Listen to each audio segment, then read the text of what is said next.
Matapos ang ilang linggong training camp sa Las Vegas, nasa Maynila muli si Yumir Marshall upang ipagpatuloy ang kanyang pag-eensayo para sa paghahanda ng Thrilla in Manila 2 50th anniversary ngayong October 29 sa Smart Araneta Coliseum. Para sa detalye, narito ang report ni Paolo Salamatin.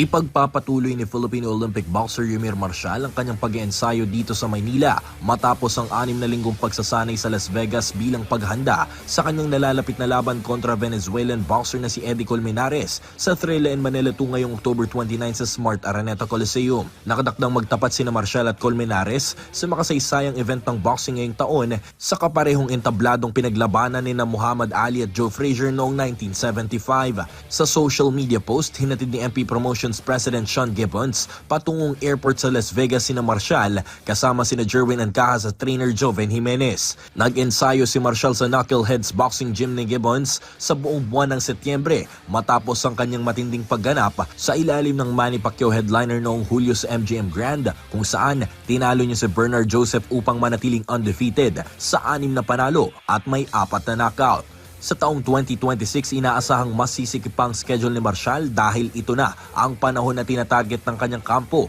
na lumaban sa isang world title fight bago magtapos ang nasabing taon.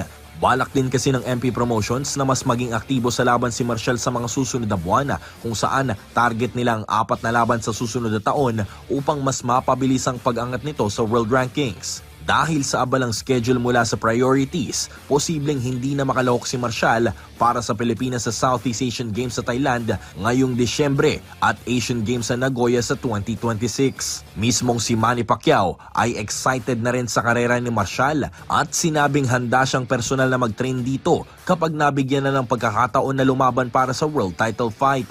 Kamakailan lamang ay tinukoy ni Pacquiao si Marshall bilang isa sa pinakainaabangang prospect sa Pilipinas dahil sa kanyang matinding lakas ng suntok. Samantala, inaasahang darating naman sa bansa ang kanyang kalabang si Colmenares sa October 23. Paolo Salamatin para sa Atletang Pilipino para sa Bagong Pilipinas.